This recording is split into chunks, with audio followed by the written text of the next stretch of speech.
The sound you just heard wasn't a celebration. It was the starting pistol for the complete and utter demolition of a billionaire's life. At a table overlooking the glittering lights of Manhattan, Julian Croft, a titan of industry, raises a $2,000 bottle of Dom Perignon Rosé to toast his mistress. He whispers promises of a future, a new life, a world built just for them. But what he doesn't know is that miles away, in the cold silence of a lawyer's office, the woman carrying his unborn child has just put her pen down. With a single elegant signature, Eleanor Croft hasn't just filed for divorce. She has activated a hidden clause in their ironclad prenup, a clause he never bothered to read, and in one devastating moment, she has legally seized control of his entire fortune. He's toasting his future, not knowing his past has already consumed it. Julian Croft didn't just live in New York City. He owned a piece of its soul. His company, Croft Enterprises, had its name etched onto skyscrapers that clawed at the clouds. His personal residence was a sprawling penthouse on Fifth Avenue, a glass and steel eyrie with panoramic views of Central Park that made the city look like a jeweled carpet laid out for his pleasure. The walls were adorned with art that wasn't just decorative, but strategic Rothko for intellectual heft, a Basquiat for raw power. Every object in the 10,000 square foot space was a testament to his success, a monument to his ego. His wife, Eleanor Vance Croft, was often considered another one of his perfect acquisitions. She was the daughter of old money, possessing a quiet classical beauty and a degree in art history from Yale that made her the perfect hostess. She could discuss Renaissance sculpture with the same effortless grace she used to manage a staff of 12. To the outside world, they were the ultimate power couple, his ruthless ambition balanced by her refined elegance. They were a feature in Vogue, a name whispered with envy at charity galas, the embodiment of the Manhattan dream. But inside the gilded cage, the gold was cold to the touch. Julian saw Eleanor not as a partner, but as a curator for his life. She managed the home, the social calendar, and his public image, all with a flawless efficiency that he simply expected. Their conversations had long ago dwindled from shared dreams to logistical briefings. "The fundraiser for the Met is on Thursday, Julian," she'd say, her voice calm and even as she adjusted a floral arrangement. "I've confirmed our table. You'll be seated next to Senator Thompson." "Good. Make sure my tuxedo is pressed." "The one with the silk lapels," he'd reply, not looking up from the glowing screen of his tablet, where stock tickers scrolled like a digital waterfall. He spoke to her with the same clipped tone he used with his executive assistant. For 5 years, Eleanor had played her part. She had mistaken his initial ambition for passion, his possessiveness for love. She had believed that beneath the armor of the corporate raider was a man she could build a life with. But the armor was all there was. He was a man who collected beautiful things, art cars, companies, a wife, and expected them to remain flawless and silent. The loneliness was an entity in itself, a constant, silent guest in their cavernous home. She'd walk through the marble hallways, her footsteps echoing in the silence, and feel like a ghost in her own life. The only warmth she found was in the small sunroom she had converted into her personal library, a place filled with books and plants that felt alive in a home that was otherwise a sterile museum. It was in that sunroom, one crisp September afternoon, that everything changed. For weeks, a subtle exhaustion had clung to her.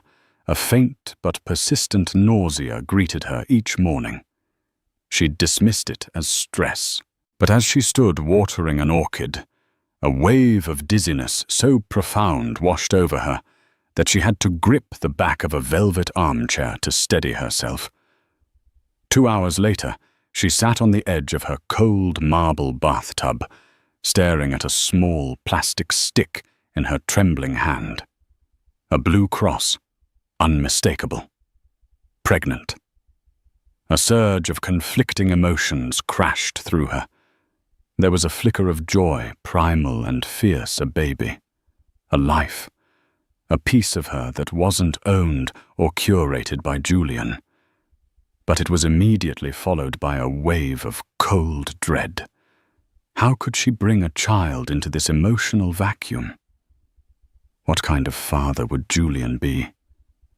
A man who saw family as a legacy, a dynasty, not a source of love and warmth.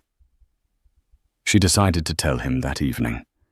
She arranged for his favorite meal to be prepared by their private chef, seared scallops, followed by a dry-aged ribeye. She chose a bottle of his preferred Bordeaux, a 1998 Chateau Margaux. She wanted everything to be perfect, a soft landing for the news she hoped would bridge the chasm between them. He arrived home late as usual, shrugging off his custom-made coat and tossing it to the housekeeper without a word.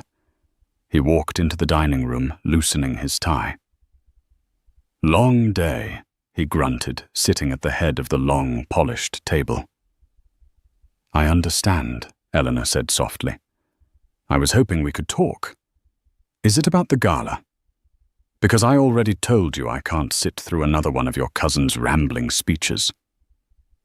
"No, it's not about the gala," she said, her hands clasped in her lap. "It's something important, something personal." The chef served the scallops.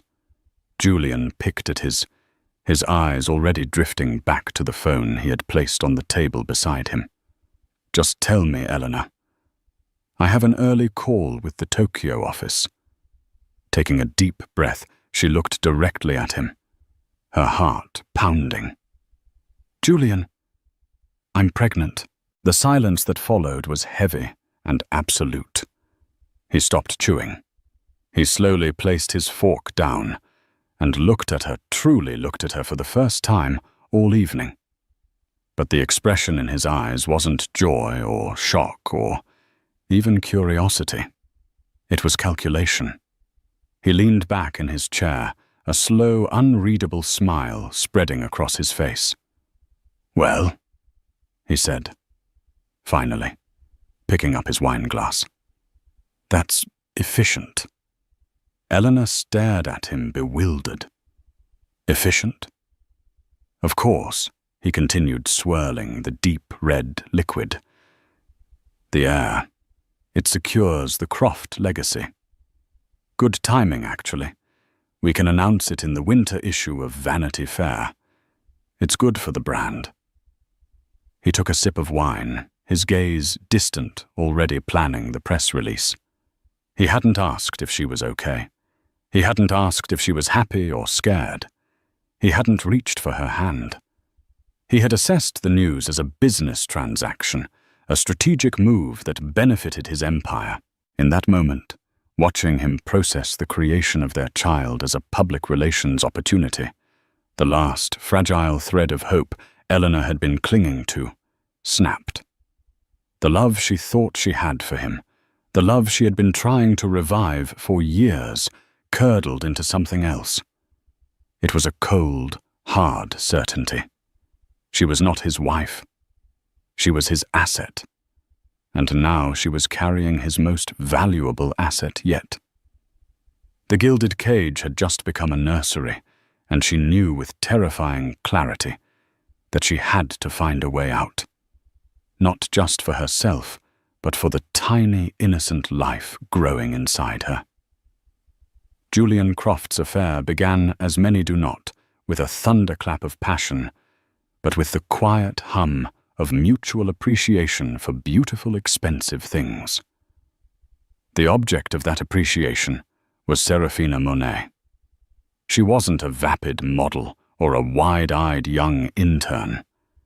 Serafina was a force of nature in her own right the owner of a chic, minimalist art gallery in Soho called Monet Modern. She was sharp, ambitious, and possessed a predator's instinct for weakness. She had dark, expressive eyes, a mane of raven hair she wore in a deliberately messy style, and a laugh that was low and smoky. She dressed in avant-garde European designs that made Eleanor's classic Chanel suits look quaint and matronly. Where Eleanor was old money grace, Serafina was new money hunger. She didn't just sell art. She sold a lifestyle, an illusion of being on the cutting edge of culture, and men like Julian were her primary clientele. They met when Julian was looking to acquire a major piece by a rising German artist. Serafina handled the acquisition. She wasn't just a dealer. She was a connoisseur of men like him. She understood that for Julian, art wasn't about emotion. It was about conquest and investment.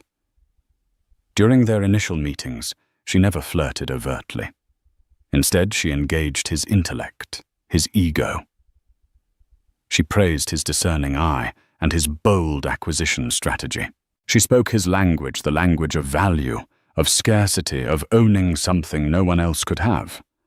Most collectors are just decorating, she told him one afternoon in her gallery, a cavernous white space where a single unsettling sculpture stood in the center.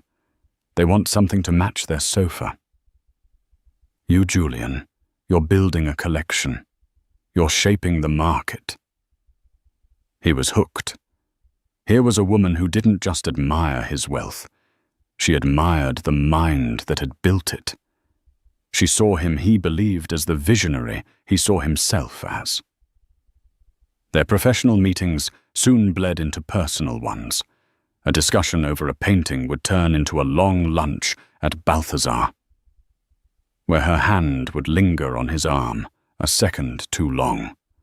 A late-night call about an auction would dissolve into intimate conversations about their ambitions. She created a world for him that was an antidote to the sterile perfection of his life with Eleanor. With Serafina, he felt adventurous, rebellious. She'd take him to underground art shows in Brooklyn, to exclusive speakeasies he didn't know existed. She made him feel like he was still a hunter, not just a king sitting on his throne. The physical affair started on a business trip to Art Basel in Miami. In the humid, hedonistic atmosphere of the city, away from the prying eyes of New York society, they fell into bed. For Julian, it was a release, a confirmation of his power and desirability. For Serafina, it was the closing of a deal that had been months in the making. She was the perfect mistress. She was demanding in a way that fed his ego, demanding expensive gifts, lavish trips, and exclusive access. But she never demanded the one thing he couldn't give legitimacy. She never complained about being the secret. In fact, she seemed to revel in it. Poor Eleanor, she'd say, with a smirk tracing the line of his jaw, as they lay in a suite at the Faena Hotel. Does she even know how to have fun? Or does she just organize it? Julian would laugh, the comment stroking his justification for the affair. He told himself he wasn't destroying his marriage. He was simply supplementing it. Eleanor was for legacy, for stability, for the public-facing brand of Julian Croft. Serafina was for him.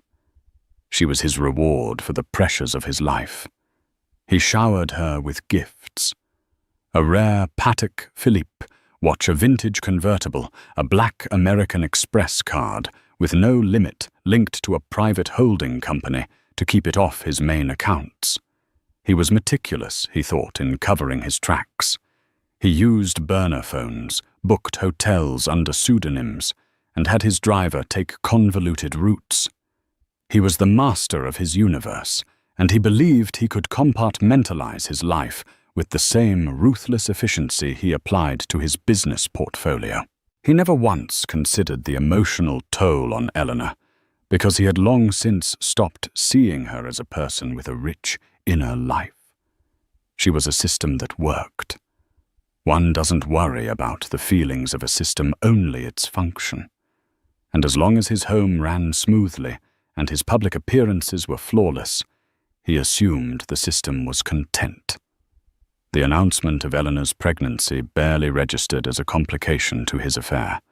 If anything, it made his compartmentalization feel even more justified. Eleanor was now fulfilling her primary function, producing an heir. That was her world. His world, the one where he felt truly alive, was with Serafina. A week after he'd learned he was to be a father, he was with Serafina at her Soho apartment, a loft space that was as sharp and stylish as she was. He had brought her a bottle of Cristal champagne to celebrate the closing of a massive deal.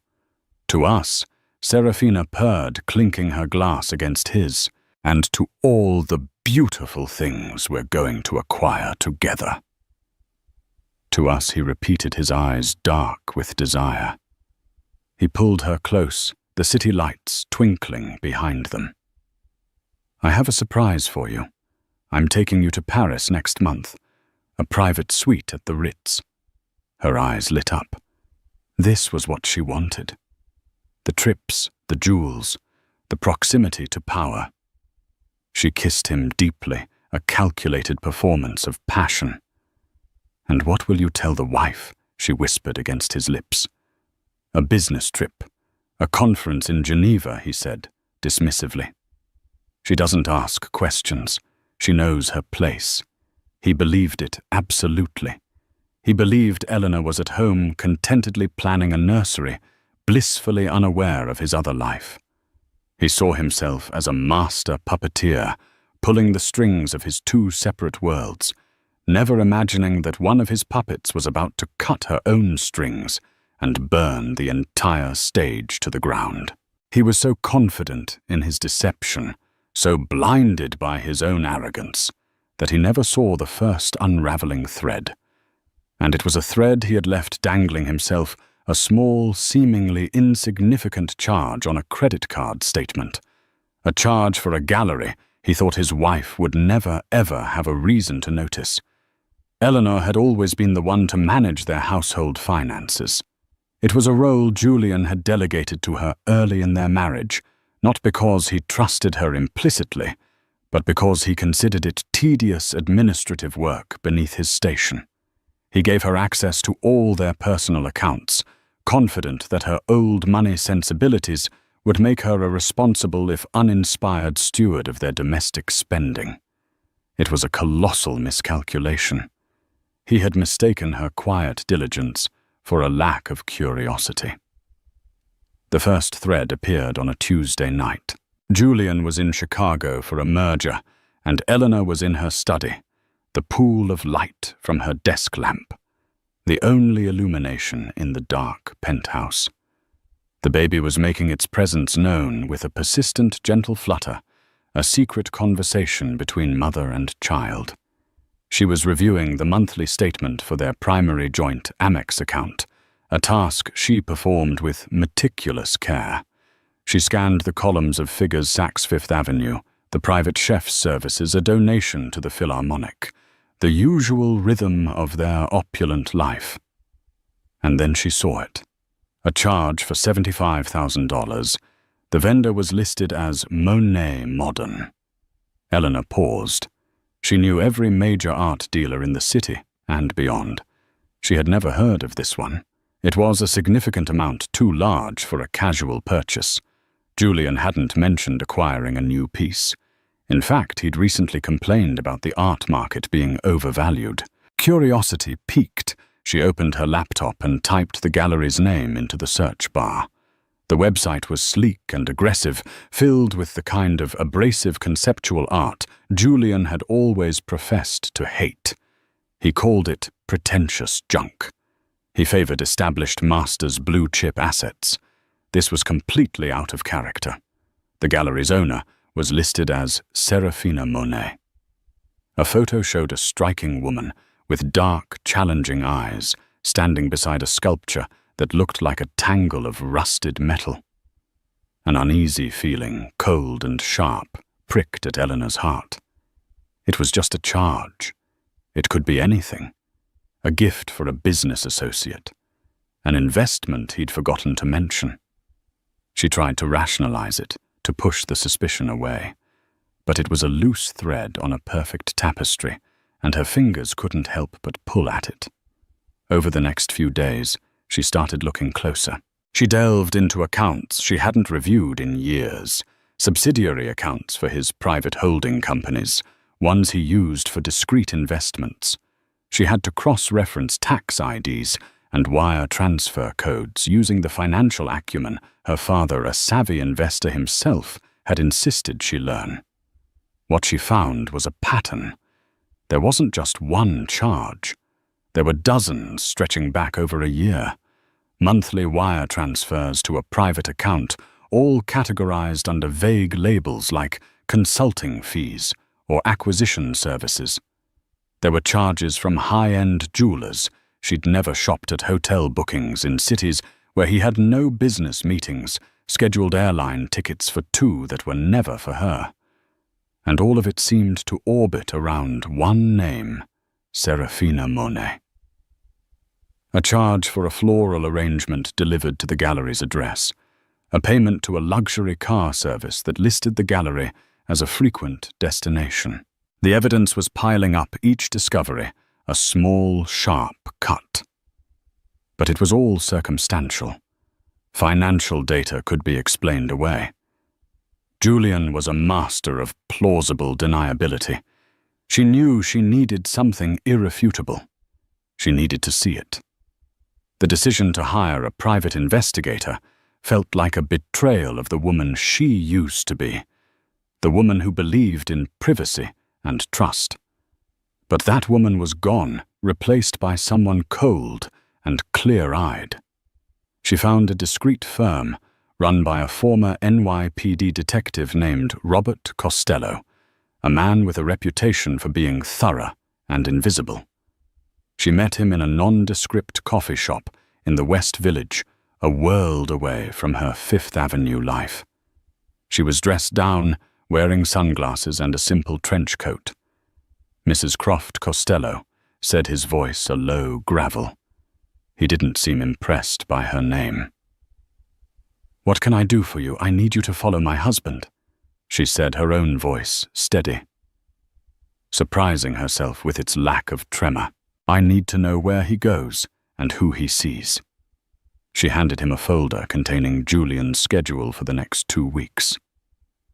A week later, a plain manila envelope arrived via courier. Eleanor took it into her sunroom, the one place that felt like hers, and sat down, her hands shaking. Inside were a dozen glossy 8x10 photographs.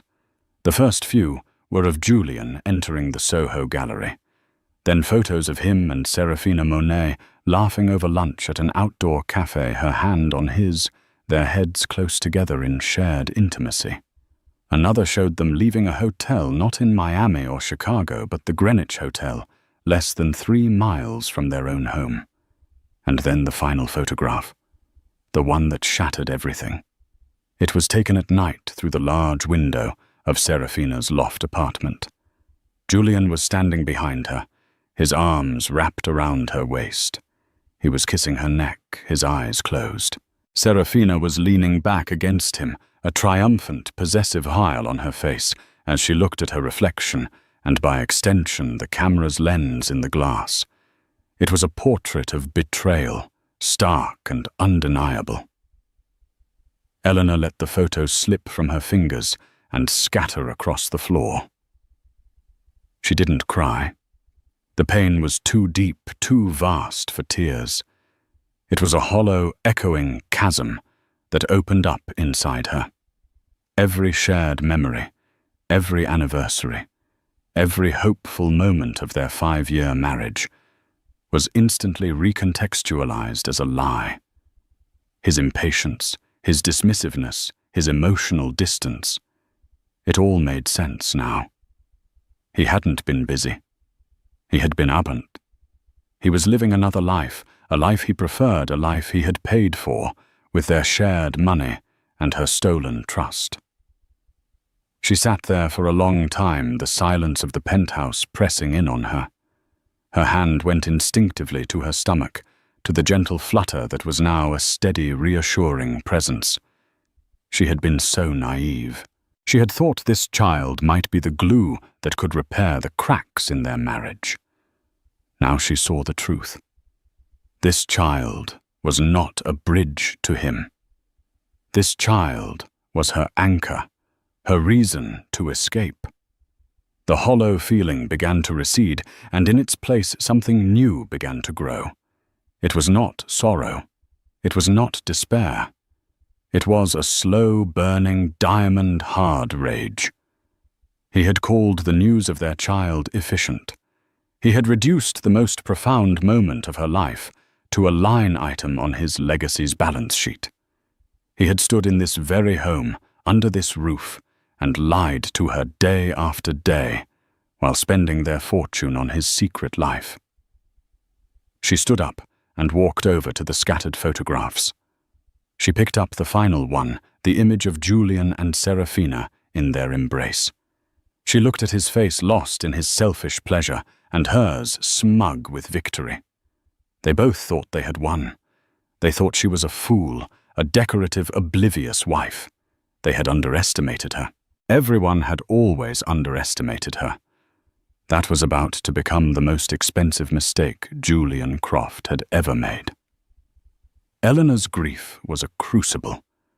It burned away the soft, forgiving parts of her and forged what was left into something sharp and unbreakable.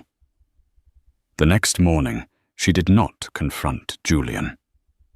There would be no tearful accusations, no screaming matches. That was the drama he would expect, a scene he could manage, manipulate, and ultimately dismiss. She was done playing scenes in his play. She was going to write her own ending. Her first call was not to a divorce lawyer. It was to Marcus Thorne. Marcus was a legend in certain circles of New York law, a name whispered with a mixture of fear and reverence.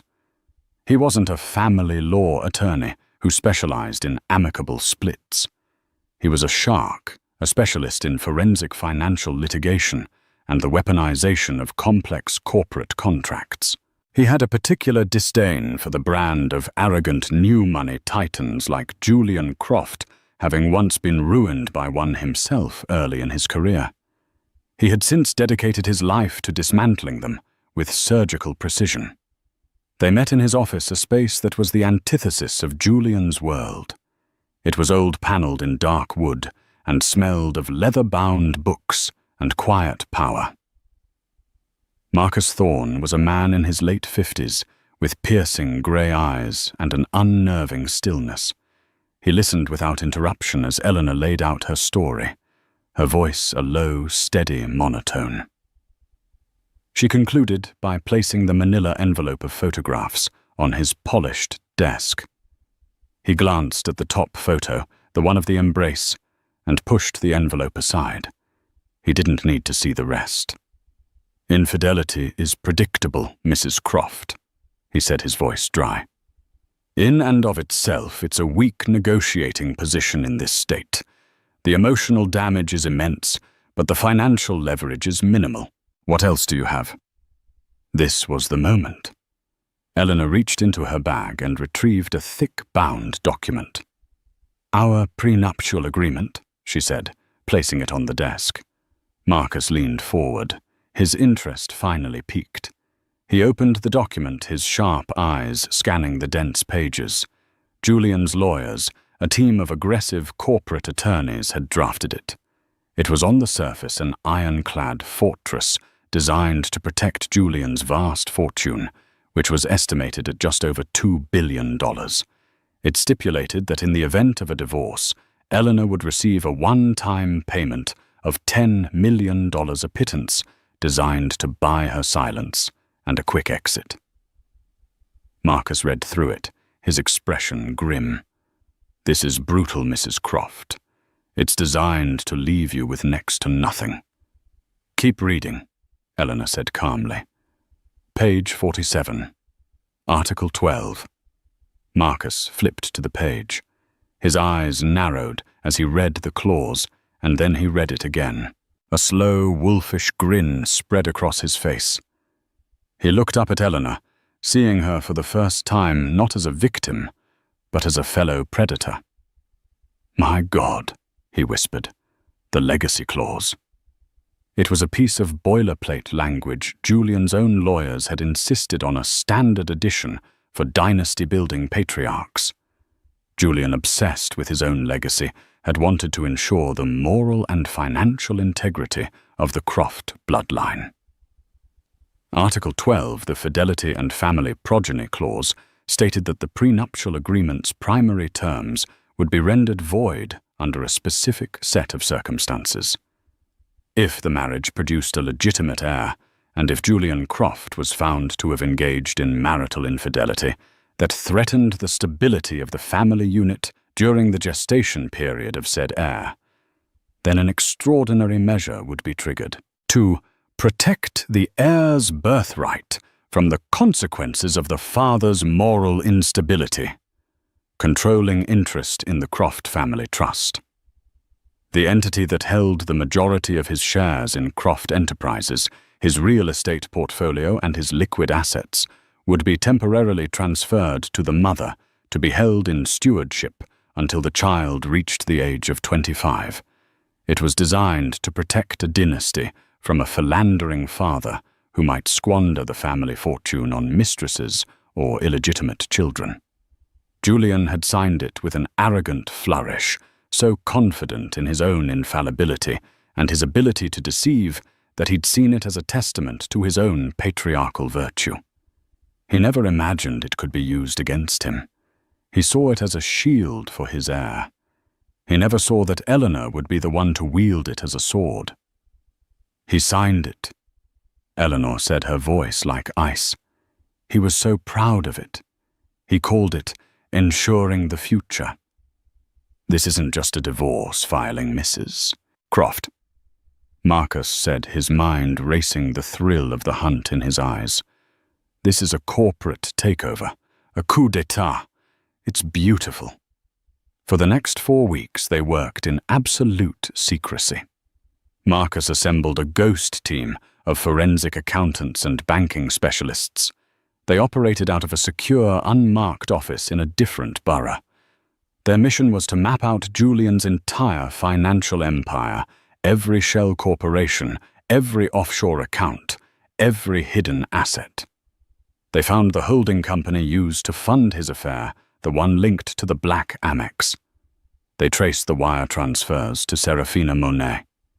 They built an impenetrable mountain of evidence linking his infidelity directly to his financial assets, satisfying the clause's requirements perfectly. While they worked, Eleanor played the most difficult role of her life. She was the perfect, glowing, expectant mother. She discussed nursery colors with Julian, feigned interest in his tedious stories about board meetings, and accompanied him to a charity dinner, smiling placidly for the cameras, her hand resting on her gently swelling abdomen. It was a masterful performance. The closer she got to the date, the more serene she appeared. Her calmness unnerved Julian, though he couldn't say why. He mistook her quiet resolve for contentment. The plan was a symphony of legal and financial maneuvers, timed to the minute. They couldn't just file a motion. The moment Julian was alerted, he would move his assets, hide them in a web of international accounts, so dense they'd spend years litigating. The transfer of control had to be instantaneous and absolute. Marcus Thorne prepared a series of documents. They weren't divorce papers. They were framed as a standard update to the Croft family trust, something a responsible father-to-be would do to streamline his estate for his coming child. There were dozens of pages of dense legalese, but buried deep within them were the trigger documents, the execution of the powers granted by Article 12, the irrevocable transfer of voting rights for his shares, and the legal appointment of Eleanor as the sole trustee. "He'll never read it," Eleanor stated, not as a question, but as a fact. Men like him never do. Marcus agreed. They see a stack of papers from their own lawyers, and all they see is their own power reflected back at them. They sign because they believe they are untouchable. The date was set. A Thursday. The day of the Met fundraiser he was so annoyed about. Eleanor knew he would be distracted his mind on the evening's boring pleasantries, and no doubt on whatever plans he had with Serafina for later. The day before, Eleanor went for her obstetrician appointment. She lay in the darkened room, the cool gel on her stomach, and watched the grainy black-and-white image on the screen. A tiny, perfect spine. A head, the frantic, powerful beat of a tiny heart. Tears streamed down her face, the first tears she had shed in a month. They weren't tears of sadness or anger. They were tears of fierce, protective love. "I'm doing this for you," she whispered to the image on the screen. "You will never be just an asset. You will be safe. You will be free." She was no longer just escaping. She was building a fortress for her child. The day of the signing was a masterpiece of orchestrated banality. The weather was a placid, indifferent blue, the kind of autumn day in New York that feels full of promise. For Julian Croft, the promise was of an evening that would begin with a tedious but necessary appearance at the Met Gala, and end in the arms of Serafina Monet.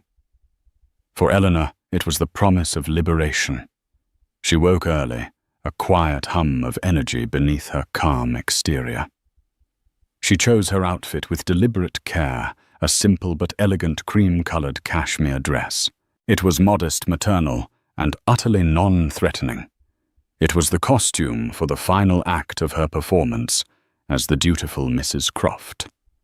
Julian was, as predicted, in a foul mood. He stood before his closet, a vast wood-paneled room larger than most New York apartments, scowling at his collection of tuxedos. "I hate this event," he grumbled, pulling one out. "All those preening peacocks and stale conversation. It's 4 hours I'll never get back." "It's important for the brand," Julian Eleanor said softly, walking in. "And you look so handsome when you're there." She adjusted the knot on the tie he hadn't yet put on, a small, wifely gesture that seemed to soothe his ego. "I suppose," he conceded.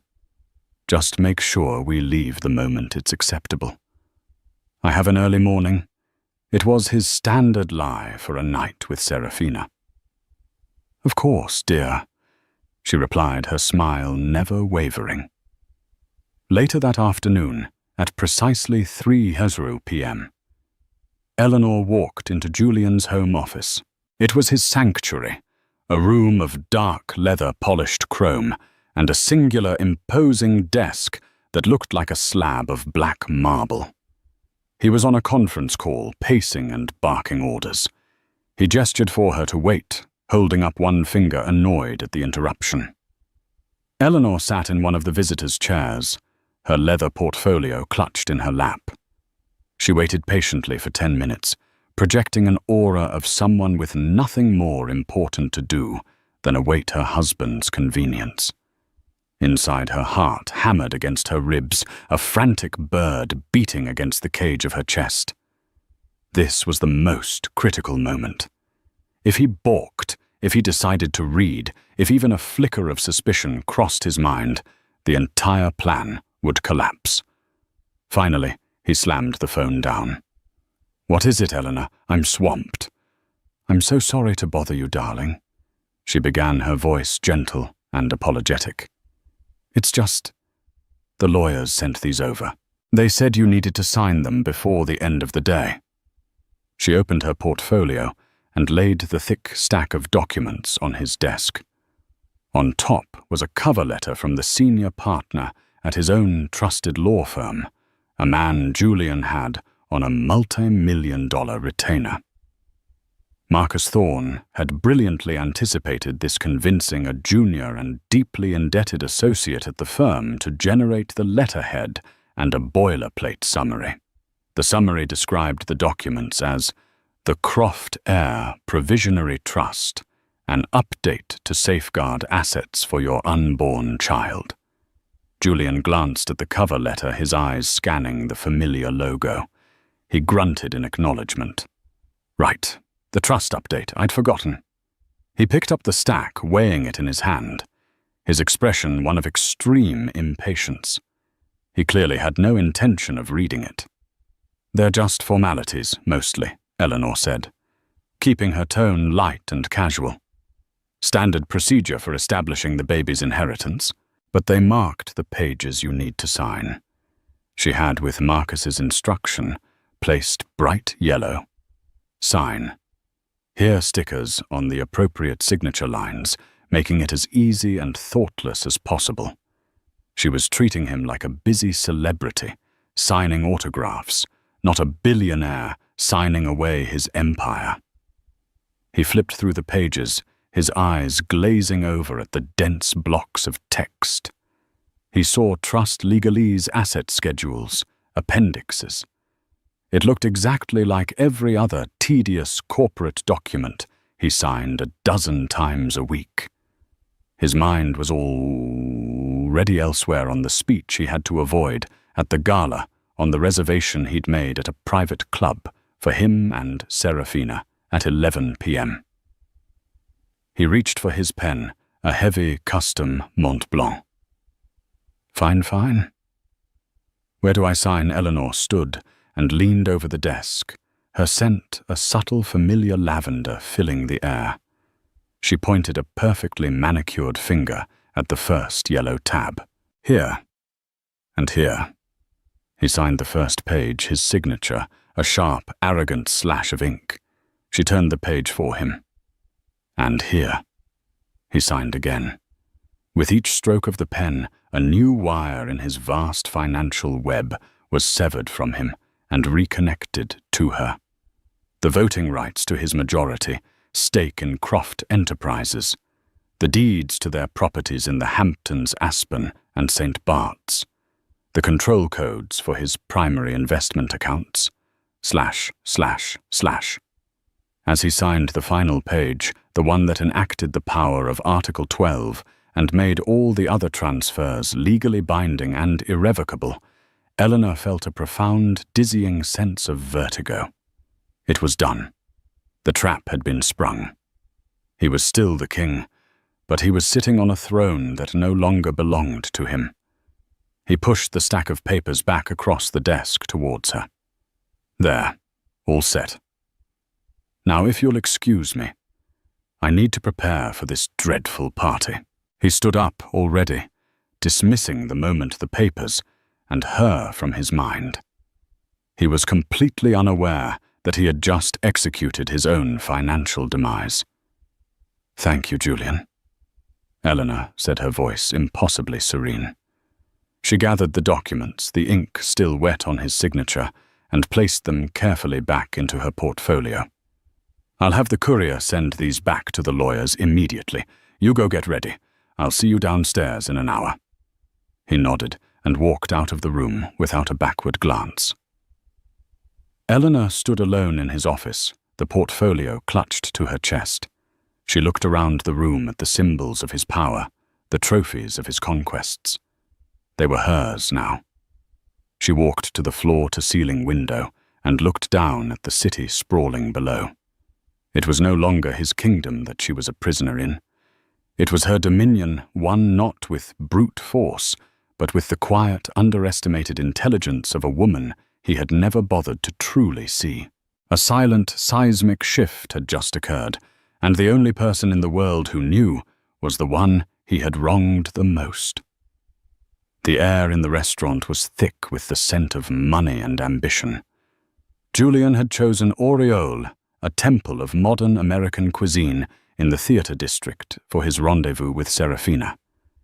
It was a place for celebrating victories, a room where hushed billion-dollar deals were sealed over plates of meticulously crafted food. He had skipped out of the Met Gala at the earliest possible moment, leaving Eleanor to make his excuses, pleading a sudden migraine. The lie had rolled off his tongue with practiced ease. He sat across from Serafina in a plush, secluded booth, the city lights a dazzling backdrop. She was wearing a blood-red dress that clung to her like a second skin, a stark contrast to the sea of muted elegance she knew Eleanor would be wearing. "I hate that I had to see you with her tonight." Serafina pouted, swirling a ruby-red Cabernet in her glass, even from across the room, standing there all maternal and smug. "It's just for show, you know," that Julian said, reaching across the table to take her hand. His touch was proprietary, reassuring, a necessary evil. But the show is almost over. This was the lie he had been telling her for months, the carrot he dangled to ensure her compliance, the promise of a future where Eleanor was a footnote. "Is it Julian?" she asked, her dark eyes searching his. "Because that belly of hers is getting rather prominent," that he said, leaning in and lowering his voice, "is a complication, but it's also an opportunity. It changes the timeline, but the outcome is the same. You and me." To punctuate his promise, he signaled the sommelier. "Bring us the 2008 Dom Perignon Rosé," he ordered, not even glancing at the wine list. It was a gesture of casual, immense wealth. At that exact moment, 9:53 p.m., miles downtown in Marcus Thorne's wood-paneled office, Eleanor sat at a large conference table. The signed documents lay before her, now scanned and digitized. Marcus was on a secure line with a senior compliance officer at a private bank in Switzerland. 2 forensic accountants were poised over their laptops, ready to execute a complex series of wire transfers. "The authorization codes are authenticated," Marcus said, nodding to Eleanor. "We are greenlit. We go live on my mark." Eleanor took a deep, steadying breath. Her hand rested on her stomach. This was it. The point of no return. "Mark," she said, her voice clear and strong. Back at Aureole, the sommelier arrived with the champagne. The bottle, a pale, shimmering pink, was presented to Julian for his approval. He nodded curtly, and the cork was eased out with a soft, expensive sigh. As the first drops of pink champagne splashed into Serafina's crystal flute, a team of IT specialists contracted by Marcus executed a digital command. Julian Croft's biometric and password credentials for the Croft Enterprises servers were instantly revoked. The digital keys to his own kingdom were now invalid. The sommelier moved to Julian's glass. As the champagne filled it, a second command was executed. The irrevocable transfer of voting control of his majority shares, authorized by his own signature, was filed electronically with the company's board and the SEC. On paper, he was still the CEO. In reality, he was a figurehead who could be removed at any moment by the new majority shareholder, his wife. Julian raised his glass. The champagne fizzed, the tiny bubbles catching the light. He looked at Serafina, a woman he saw as his vibrant, exciting future. "A toast," he said, his voice resonant with self-satisfaction. "To new beginnings, to a future free of tedious obligations. To us." As their glasses clinked a high, clear note in the restaurant's murmur, the final series of transfers began. Liquid assets, hundreds of millions of dollars in cash stocks and bonds, were moved from accounts controlled by Julian into new trust accounts controlled solely by Eleanor. The titles for the properties were legally transferred. The credit lines he used to fund his lavish lifestyle, including the black Amex in Serafina's wallet, were frozen pending review by the new account controller. He took a long, satisfying sip of the champagne. It was crisp, complex, with notes of strawberry and smoke. It tasted to him like victory.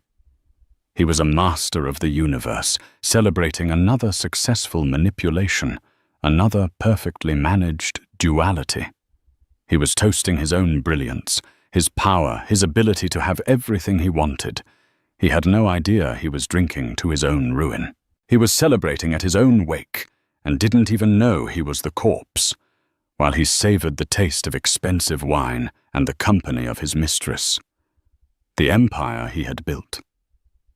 The fortune that defined him was being systematically and legally dismantled in complete silence. The entire structure of his life had been demolished, and he was sitting in the rubble, admiring the view, completely oblivious to the fact that nothing he was looking at belonged to him anymore. The toast was a perfect final monument to his own spectacular arrogance.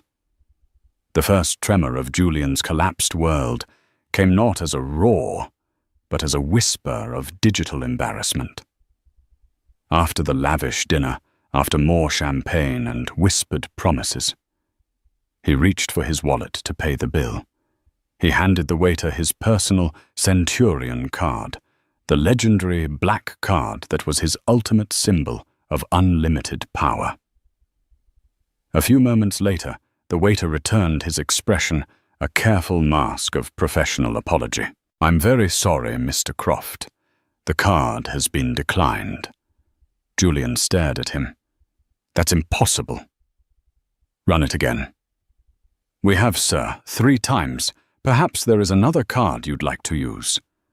A flush of irritation crept up Julian's neck. He pulled out a platinum visa from another bank. "Try this one." The waiter returned again, his face even more pained. "My apologies, sir. This one as well." Serafina watched, her smile tightening. The glamour of the evening was evaporating under the harsh fluorescent light of a financial problem. Julian, flustered and furious, pulled out his phone to call the bank's private concierge line. He was put on hold. The triumphant master of the universe was now listening to tinny hold music like any other mortal. Finally, a nervous-sounding junior agent came on the line. "Mr. Croft." "Yes, I see the issue. There appears to be a hold on all your personal accounts. A directive was issued from the primary trustee." "I am the primary trustee," Julian hissed into the phone. "Our records show a change in trustee status, effective as of 9:53 p.m. this evening, sir. The new primary trustee is listed as Eleanor Vance Croft." The name hit him like a physical blow. It made no sense. It was a mistake, a clerical error. He ended the call, threw enough cash on the table to cover the bill, one of the few times he'd carried that much, and stormed out of the restaurant, Serafina trailing behind him, her expression now one of cold assessment. "What was that about Julian?" she asked as they stood on the curb, the city air suddenly chilly. "It's nothing. A bank error," he snapped, trying to access his Croft Enterprises corporate account on his phone to summon his driver. Access denied. He tried again. Invalid credentials. Panic, an emotion he hadn't felt since he was a young man clawing his way up, began to snake its way into his gut. He hailed a common yellow cab, a humiliation in itself. During the tense, silent ride to Fifth Avenue, he frantically tried to call his CFO, his lawyer, anyone. All his calls went straight to voicemail. It was as if he had been digitally excommunicated from his own life.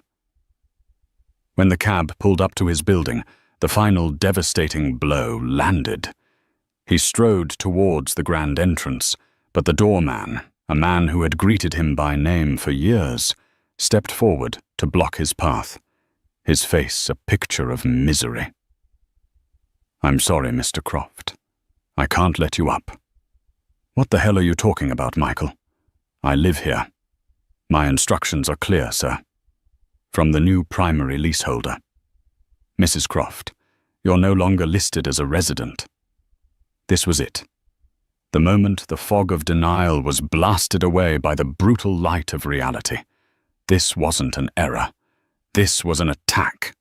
This was a coup. Serafina, who had been watching this all unfold, took a slow step back.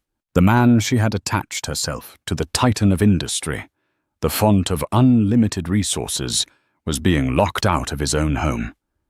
His power had vanished. She saw him not as a lover, but as a stock that had just crashed to zero. "Julian," she said, her voice devoid of any warmth. I think I should go."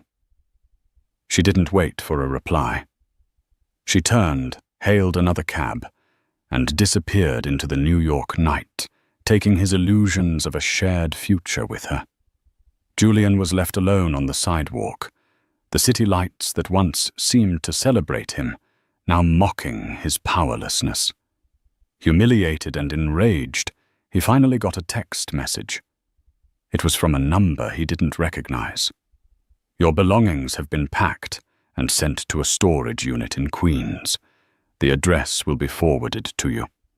Here is the number for a hotel I've booked for you for the next week. After that, you are on your own.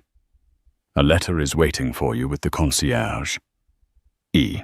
He stumbled into the lobby where the concierge silently handed him a thick cream-colored envelope bearing the elegant VC monogram. He tore it open. Inset in Eleanor's perfect looping script was a multi-page letter. It was not emotional or angry.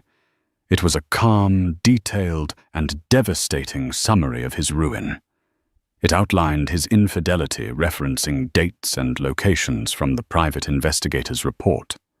It explained in clear, simple terms the function of Article 12 of their prenuptial agreement, the clause he had never bothered to read. It informed him that she had assumed full control of the Croft family trust, and by extension, the company and all their assets, to protect the birthright of their unborn child from a father of compromised judgment. The letter ended with a final soul-crushing paragraph. "You once told me that my pregnancy was efficient and good for the brand. You were right. It has proven to be the most efficient business transaction of my life. You saw our child as an heir to your empire. Instead, this child has become the instrument of my liberation and your downfall. You underestimated me, Julian. You saw me as another beautiful object you owned. You will find that of all your acquisitions, I was the only one that had a mind of its own. Do not try to contact me. All future correspondence will be through our lawyers, or rather, my lawyers, and whomever you can afford to hire." He crumpled the letter in his fist, his body trembling with a rage so profound it left him breathless. He had been utterly, completely, and perfectly defeated. He had been dismantled not by a corporate rival or a market crash, but by the quiet, unassuming woman he had relegated to the background of his life.